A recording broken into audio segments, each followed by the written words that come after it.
Hey guys, it's me, Mr. Mess Dude. I'm recording this commentary so I can just kind of prove to y'all I'm still working on the animation. It's gonna take me a long time. So as you can see with the total amount of frames, yeah, it's gonna take me a long while. So I might just copy and paste some frames, which it might seem lazy, but I will try my best to try and make it as my best effort. And please ignore the fan that you hear in the background because it is pretty hot in my room. So yeah, please ignore that.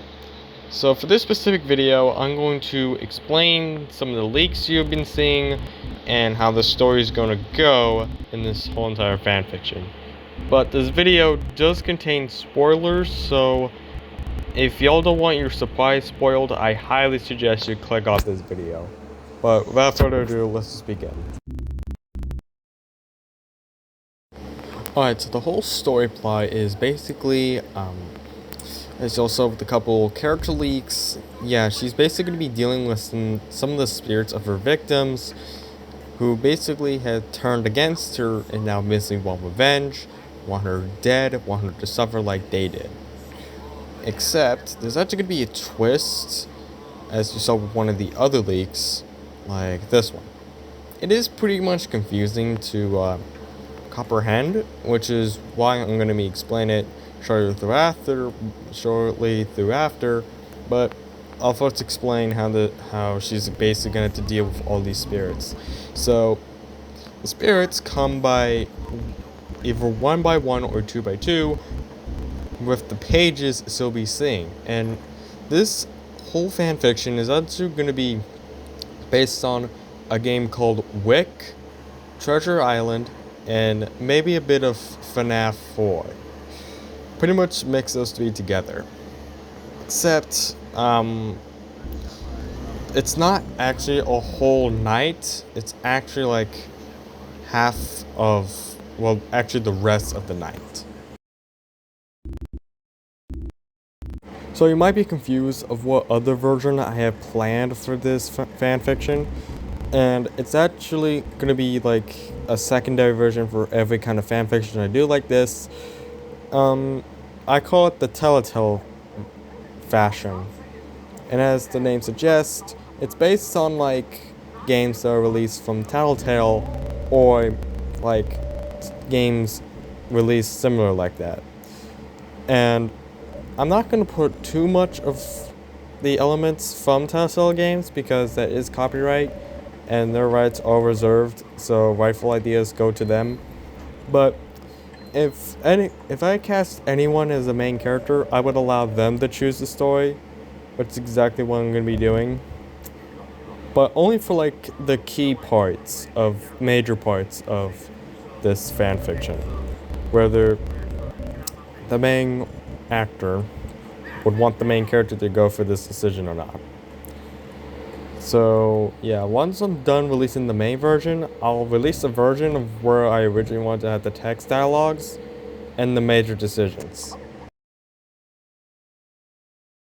So in case y'all are wondering who the antagonist is, who is this guy right here, his name is Toten Totem, which is basically dead dream in German.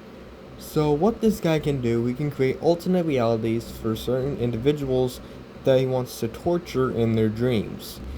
For example, this fanfiction. He is basically going to send out his little servants to torture Black Belt Cookie in her dream. And basically, it gets pretty insane the more I add into it. Considering there's going to be a moment, basically the ending, where he shoves one of his sharp tentacles through her eye. Yeah, that's what I plan to do. But at the end, it would all turn out, well, it'll just be the twist. But this villain in particular, this might be the creepiest one I ever came up with. I also forgot to mention that his voice, which I'm gonna do, unless if somebody in my Discord wants to volunteer to voice him, has a distorted voice, which I'll let y'all hear in the meantime. Go on, keep on swimming away. Makes the chase more fun for me. Now, in case you're still curious and that you want to spoil your surprise even more, well, the ending is basically her waking up. And it's actually all, as I explained, is an alternate reality, but in the form of a nightmare. So, I made like an alternate fiction universe of Cookie Run Kingdom, and it's basically where humans and Cookie Run collide, as well as Mario. So, in this universe, Wipeout Cookie never became evil. So, yeah, I know I'm gonna start like a whole bunch of arguments, okay? Like, I just hope I don't get into too many conflicts. Like, it's just my own fan fiction, guys. It's just my own fan fiction. Please don't take it too seriously. But anyway, she wakes up from a dream, and well, I'm not gonna spoil it anymore, but I'm also gonna show this one leak, and yeah, it's a picture of her with a child. I'm not gonna go into too much detail because, of course, spoilers. Anyways,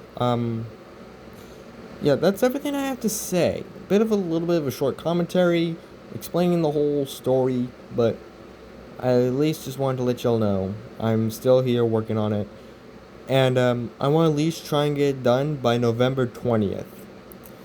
I really wanted to get released on Halloween, but I got distracted by my hobbies and I was too busy with school. Anyways, I'll see y'all in the next one. God bless you. Peace out.